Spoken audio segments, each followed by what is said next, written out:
Unboxing the Arts is presented by the Arts Resource Hub. So you want to set up a not-for-profit arts company to further your interest in the arts? Well, there are a few to choose from. So why don't you join me in this series of Unboxing the Arts, setting up your own arts company to find out more.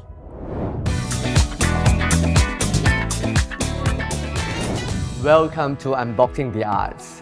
The objective of this series is to give the arts practitioners a glimpse into how to professionalize your arts practice and to look into things that matter beyond creating or making the arts. I'm Jeremiah Choi and I'm a trained lawyer, and I've been in the creative arts industry for the past 30 years. It is my personal belief that we should always apply the art of business to the business of the arts. In this first series, we'll be looking at how to set up your own arts company, and there'll be 5 videos on this. And in this video 4, we'll be looking at not-for-profit entities.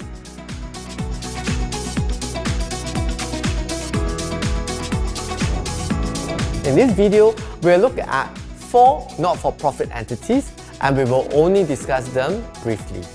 Society, charitable trust, company limited by guarantee, cooperatives. As the registration and the process of starting these entities are rather more complicated, please speak to a lawyer.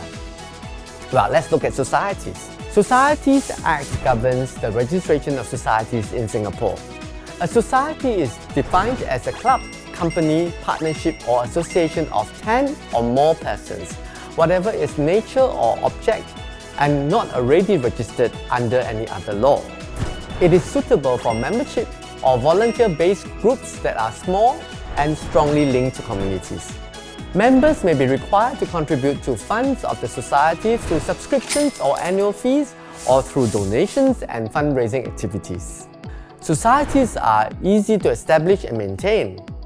You need to have 3 key bearers: the president, secretary, and treasurer, and they have to be Singapore citizens or PR. However, the society does not have a separate legal entity from its members. All members can be held liable personally for losses.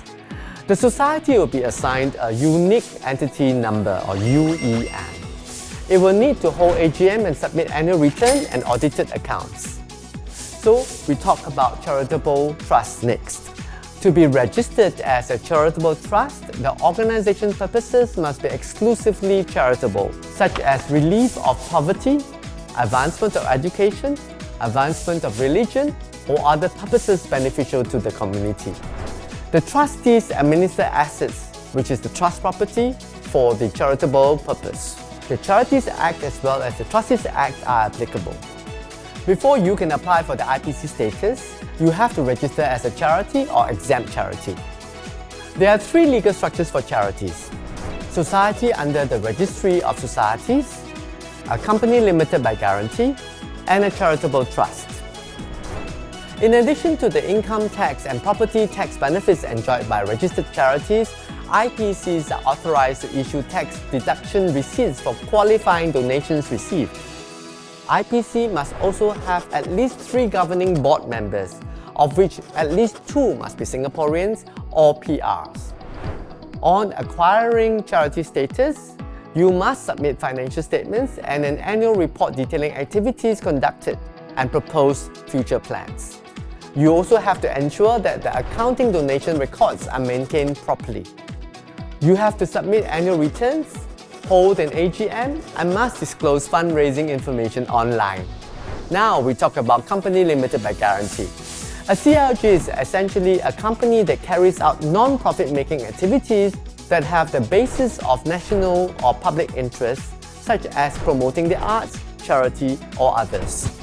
A CLG has no share capital.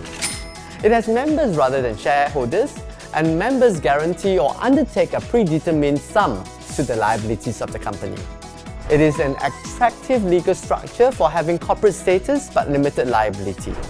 A CLG has a constitution that governs the conduct and relationship between the CLG and its members, and liabilities limited by guarantees given by each member, and that can be nominal. Upon winding up, residual property will be distributed to similar CLG and not to members. The CLG has a separate legal entity. It can sue or be sued in its own name and is able to own its own property. And the CLG is registered with ACRA. Finally, the CLG has to submit annual audit of accounts, AGM, and file annual returns with ACRA. So let's talk about cooperatives. Essentially, a cooperative is a business entity with a social mission. It is created for the purpose of uplifting social, economic well-being of its members, and it has to be mindful of financial position and aim to be economically viable. Members make contributions and accept and undertake a fair share of risks and benefits. Principles of self-help and mutual assistance to provide services to the members apply. As the setting up of all these not-for-profit structures or entities are quite complex, do seek the counsel of a lawyer.